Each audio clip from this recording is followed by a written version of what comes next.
emptiness, that appeared amongst the people of different social systems, was early on a dedicated direction of Viktor Emil Frankl, which has worked as a psychiatrist and professor on the Wiener's University, and after 1960 also in San Diego, California, United States. As a lecturer he has traveled many times around the world. Before he died he also lectured in Ljubljana a few times. Ljubljana's university also gave him one of the 29 honorary doctorates that he received from universities from all around the world. He has fully grown up to his environment when in college, which was already marked by his compatriots Sigmund Freud with psychoanalytic and Alfred Adler with individual psychological theory. Freud has helped him in teenage years with posting his article in International Newspaper for Psychoanalysis, and at his 22nd he also deserved a place in Adler's International Newspaper for Individual Psychology with a discussion about psychotherapy in World's Opinion. He has broken away from both of his two teachers, founders of two Wiener's psychotherapeutic schools, because he turned to originally human qualities and therefore grown away from various human views. But he respected and treasured both. When he was asked for an United States interview, what he thinks about himself compared to Freud, he said that Freud is undoubtedly the giant of psychotherapy, but a pygmy on his shoulders sees even further. In a decade before the World War II he has laid the foundations of his supplementing psychology, as he named it himself. In expert society it found its place under names existential analyses and logotherapy.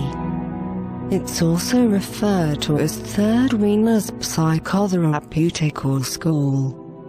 In the United States it's a part of humanistic branch. Frankl has came to a conclusion that people often suffer from spiritual emptiness, pointlessness and senselessness. Until this day this disturbance in the evolved world became one of the main causes of human personal complications and associated with psychosomatic and social pathology. Freud had to test all his theories on himself. As a Jew in a time of WW2, he was taken to Auschwitz, Oswiecim, and was forced to leave his young wife, handicapped parents and his own research logbook behind. The book itself was later rewritten in Dachau on scavenged pieces of paper, but this one was also lost, just like all his kin, and after him tasting the fires of hell, it's a wonder he made it. Right after the war the book was again rewritten and finally published under the name as Glitchessielsorge, the Drathkamp Doctor. It's still sold around the world. Frankl has mindfully inclined on the whole image of a human, like the one that is known throughout human history. Human is a free and responsible being for him. With connections between anthropology he opened the doors to scientifical approach for original human functions. Additional info about Frankl is available online at viktorfrankl.org.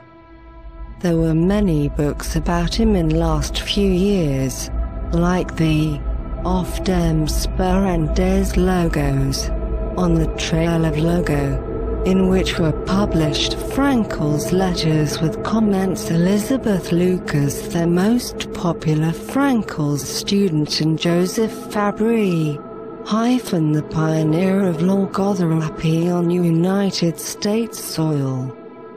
There are also few in Slovene from Trstenjak and Ramovš. The question, "Why didn't you kill yourself?"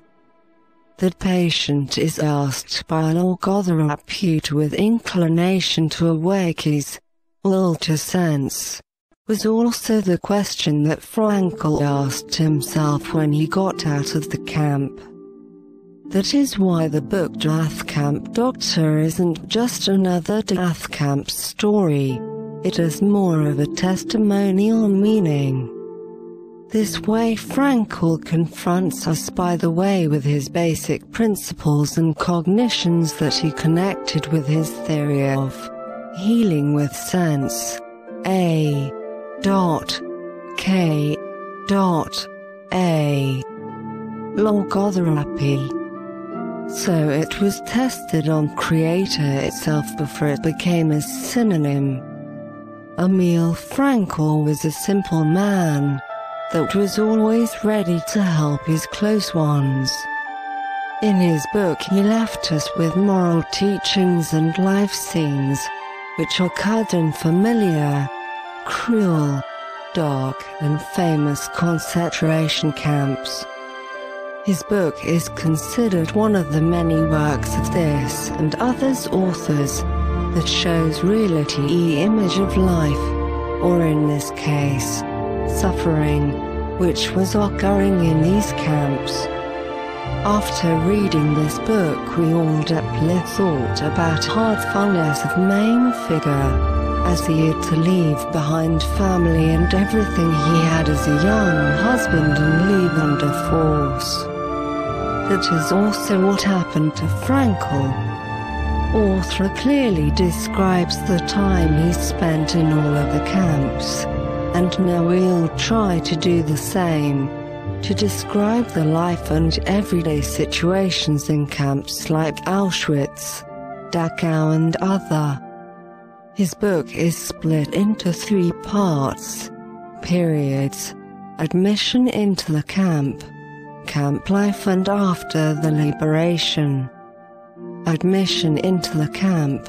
After expectations and testimonies of numerous captives that newbies met on the way to railway station, where they were released from sardine container, admission was anything but comfortable. The group of men of all age got quickly split in half. The group with Frankl was appointed into a room, where haircutting, showering and mocking took place. Each man got its identification number, and with it he was no longer a human, merely a number. All men were shaven down and wearing ragged clothes that can't even be called clothes, and they had it barefooted in quite cold weather inside huts. Even if they're to be squeezed inside little hut, they were happy, because guards didn't call them names. In the huts they realized that the other group they were separated from at the beginning wasn't so lucky, because they were on the way directly into gas cells. As time passed, all the little jokes and laughter, as well as hope that it'll be over soon, disappeared from the shacks. Eventually they didn't even dare to laugh or even smile, also because their numbers were decreasing rapidly.